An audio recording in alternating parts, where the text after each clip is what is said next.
উপনির্বাচনের আসরে প্রাসঙ্গিক হয়ে উঠেছেন জ্যোতি বসু।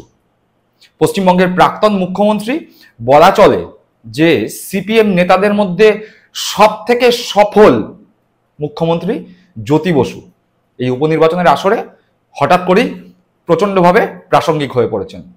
আপনারা ইতিমধ্যে সকলেই জানেন যে পশ্চিমবঙ্গের 6টি বিধানসভায় উপনির্বাচন হয়ে গিয়েছে। এই 6টি বিধানসভা উপনির্বাচনের মধ্যে বামফ্রন্ট, যদিও কংগ্রেসের সঙ্গে তাদের জোট ভেঙে গিয়েছে, কিন্তু বামফ্রন্ট রয়েছে এবং কংগ্রেসের সঙ্গে জোট ভেঙে যাওয়ায় তারা আবার সিপিআইএমএল অর্থাৎ লিবারেশনকে এদের ফ্রন্টে টেনে নিয়ে এসছেন। নিয়ে এসে 6টির মধ্যে 5টি আসনে বামফ্রন্ট সিট ডিক্লেয়ার করেছে। এই 5টি আসনে যারা যারা বামফ্রন্টের পক্ষ থেকে দাঁড়িয়েছেন সেই নামগুলো একবার বলে দিই। সিতাইয়ে প্রার্থী হচ্ছেন ফরওয়ার্ড ব্লকের অরুণ কুমার বর্মন, মাদারিহাটে প্রার্থী হয়েছেন আরএসপি পদ্ম ওরাও, নৈহাটিতে প্রার্থী সিপিআইএমএল অর্থাৎ লিবারেশনের প্রার্থী দেবজ্যোতি মজুমদার, মেদিনীপুরে প্রার্থী দিয়েছে সিপিআই মণিকুন্তল খামরুই, আর তালডাংরায় প্রার্থী হয়েছেন সিপিআইএম লড়বেন দেবকান্তি বা লড়েছেন দেবকান্তি মোহান্তি। অর্থাৎ সিপিএম এই উপনির্বাচনে একটি মাত্র প্রার্থী দিয়েছে, দেবকান্তি মোহান্তি তালডাংরায়। বাঁকুড়ার তালডাংরায় সিপিএম একটি মাত্র প্রার্থী দিয়েছে। অর্থাৎ এই যে 6টি বিধানসভা উপনির্বাচন হয়ে গেল, সেখানে সিপিএম এর, বামফ্রন্টের কথা বলছি না, সিপিএম এর একটি মাত্রই প্রার্থী ছিল। কার দল? সিপিএম, জ্যোতি বসুর দল, পশ্চিমবঙ্গের প্রাক্তন মুখ্যমন্ত্রী জ্যোতি বসুর দল। পশ্চিমবঙ্গের উন্নতির জন্য জ্যোতি বসু প্রচুর কাজ করেছেন, যেমন কম্পিউটারকে ঢুকতে দেননি, ইংরাজি প্রাইমারি থেকে ইংরাজিকে তুলে দিয়েছিলেন, এরকম অনেক ভালো ভালো কাজ তিনি করেছিলেন যাতে পশ্চিমবঙ্গের উন্নতি হয়। যাই হোক, সেই প্রবল প্রতাপশালী মুখ্যমন্ত্রী জ্যোতি বসুর দল সিপিএম এই উপনির্বাচনে একটি মাত্র সিটে প্রার্থী দিয়েছে, দেবকান্তি মোহান্তি। আর এই উপনির্বাচনে প্রবলভাবে সেই জ্যোতি বসুই প্রাসঙ্গিক হয়ে উঠেছেন, এমনকি এমনভাবে প্রাসঙ্গিক হয়ে উঠেছেন যে সেই সিটটি হয়তো সিপিএম জিতেও যেতে পারে। কিভাবে জিতবে? করুণা হয় তো, মানুষের করুণা হয়, মানুষ হাসে, মানুষ ভাড়ামো দেখে, হয়তো এসব দেখে মানুষের তো মন গলে যায় অনেক সময়, তখন মানুষ সাপোর্ট না করার মতো লোককেও সাপোর্ট করে। সেই রকমই অবস্থা সিপিএম এর। এই দেবকান্তি মোহান্তি তালডাংরা থেকে দাঁড়িয়েছেন, তিনি এক জায়গায় বলছেন যে কি করুণ অবস্থা ভাবুন, তাকে 30 কিলোমিটার দূর থেকে ছুটে আসতে হচ্ছে তার এজেন্টের ফর্ম ফিল আপ করার জন্য। তার কারণ, তার এজেন্ট ইংরেজি লিখতে পড়তে বলতে জানে না, সেই যেই ফর্ম হয়, এজেন্টের ফর্ম হয়, জানে না। নাই জানতে পারেন সকলে, কিন্তু ভাবুন এজেন্ট হয়ে যে বসছে, তার তো মানে কোনো দল যদি কাউকে এজেন্ট করে বসায়, আর তার উপরে সিপিএম কথায় কথায় নিজেদের বিরাট বড় শিক্ষিত বলে দাবি করে, সব সময় শিক্ষিতের দল, সমাজের বুদ্ধিজীবীদের দল, শিক্ষিত মানুষের দল সিপিএম, তাদের এজেন্ট ইংরেজিতে নিজের ফর্ম ফিল আপ করতে পারছেন না। সেই কারণে দেবকান্তি মোহান্তিকে সিপিএম প্রার্থী তালডাংরায় 30 কিলোমিটার ছুটে এসে নিজের এজেন্টের ফর্ম ফিল আপ করতে হচ্ছে। শুনুন একবার দেবকান্তি মোহান্তি কি বলছেন।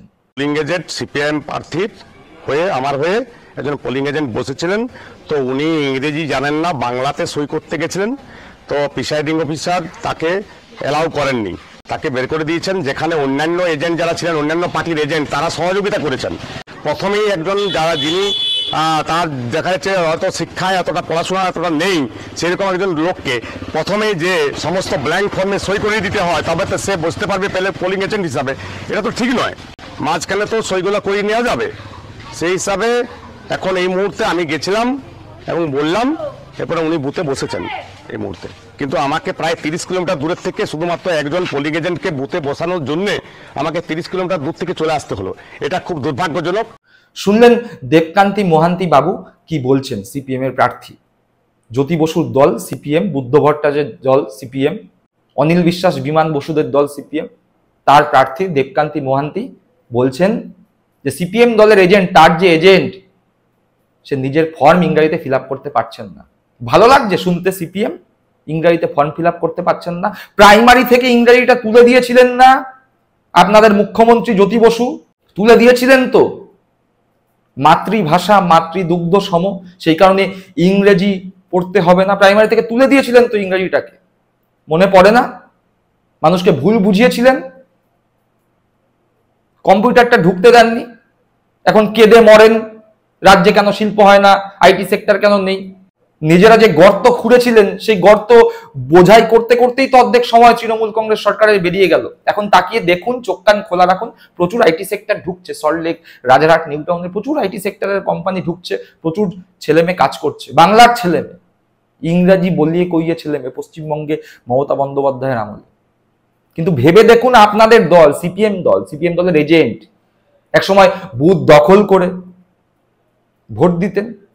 সারা জীবনে একটা মানুষ যতবার ভোট দিতে পারে তার থেকেও বেশি ভোট এক একটা নির্বাচনে আপনাদের ক্যাডাররা দিত, সিপিএম এর ক্যাডাররা।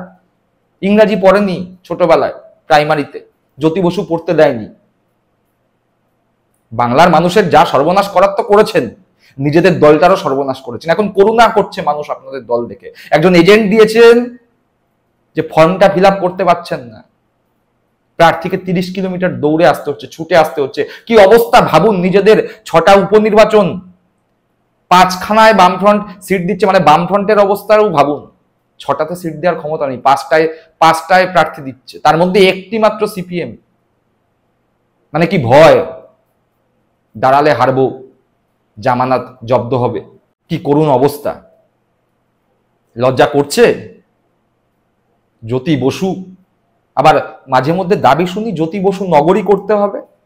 তা করুন না, যান না। যত এরকম আছে না লোকজন আপনাদের, যাদের ছোটবেলাটায় ইংরাজি না শিখিয়ে তাদের ভবিষ্যৎ তার সর্বনাশ করে দিয়েছিল আপনাদের মহান নেতা জ্যোতি বসু, তাদের নিয়ে আন্দোলন করুন, জ্যোতি বসু নগরী করুন, চীনে গিয়ে করুন। লজ্জা লাগে না? খারাপ লাগে না? সিপিএম এর নেতা মন্ত্রীরা নিজেদের ঘরের ছেলে মেয়েদের তো ইংলিশ মিডিয়ামে পড়িয়েছেন, বড় বড় বেসরকারি স্কুলগুলোতে পড়িয়েছেন। বাংলার সাধারণ গরিব মানুষকে প্রাইমারি স্কুলে এবিসিডি শেখার অধিকারটুকু পর্যন্ত দেননি আপনারা। আবার বড় বড় কথা, শিক্ষা ব্যবস্থা ভেঙে পড়েছে। শিক্ষা ব্যবস্থাকে তো আপনারা পা দিয়ে মারিয়ে ভেঙে চুরে শেষ করে দিয়েছিলেন। মনে পড়ে জোর করে এবিটিএ টেস্ট পেপার কেনানোর কথা স্কুলের টিচারদের মাধ্যমে? মনে পড়ে না? মানুষ হাসছে আপনাদের অবস্থা দেখে, মানুষ হাসছে। আপনারা যে ভোট চাইতে যান না, ভদ্রতার খাতিরে মানুষ আপনাদের কিছু বলে না, আপনারা চলে গেলে মানুষ ব্যঙ্গ করে। ভেবে দেখবেন একবার, আত্মসমালোচনা করবেন। আলিমুদ্দিনে বসে সারাদিন মমতা বন্দ্যোপাধ্যায়ের সমালোচনা না করে নিজেদের দলটার দিকে তাকান। জিততে পারবেন না সে কথা তো সবাই জানে, অন্তত দ্বিতীয় হওয়ার চেষ্টা তো করুন। দ্বিতীয় হওয়ার চেষ্টা করার জন্য মানুষের কাছে পৌঁছান। যা ভুল করেছেন সেগুলো হাত জোর করে ক্ষমা চেয়ে বলুন যে ভুল করেছি, সেই ভুল আর দ্বিতীয়বার করব না, কিন্তু আমাদের বিরোধী দল হওয়ার সুযোগটুকুনি দিন। যান মানুষের বাড়িতে বাড়িতে গিয়ে বলুন। লজ্জা করেন না? নিজেদের ভোটগুলো বিজেপিকে ট্রান্সফার করে দিয়েছেন। আবার হালফিলের আরজিকর আন্দোলনে পেছন থেকে উস্কাচ্ছেন। বাচ্চা বাচ্চা ডাক্তারগুলোকে যারা পড়াশোনা করতে গেছে তাদের দিয়ে রাজনীতি করাচ্ছেন। ভেবে দেখবেন কমরেড কোন অবস্থায় দাঁড়িয়ে আছেন। দর্শক বন্ধুরা, আপনারাও ভাবুন, দেখুন সিপিএম কি অবস্থায় আমাদের রাজ্যকে ছেড়ে গিয়েছিল। সব থেকে বড় কথা, সিপিএম দলের ক্যাডার, সিপিএম দলের এজেন্টদের কি করুন অবস্থা। আপনাদের সুচিন্তিত মতামত আপনারা কমেন্ট বক্সে জানাবেন। ভালো থাকবেন, সুস্থ থাকবেন। জয় হিন্দ, বন্দে মাতরম।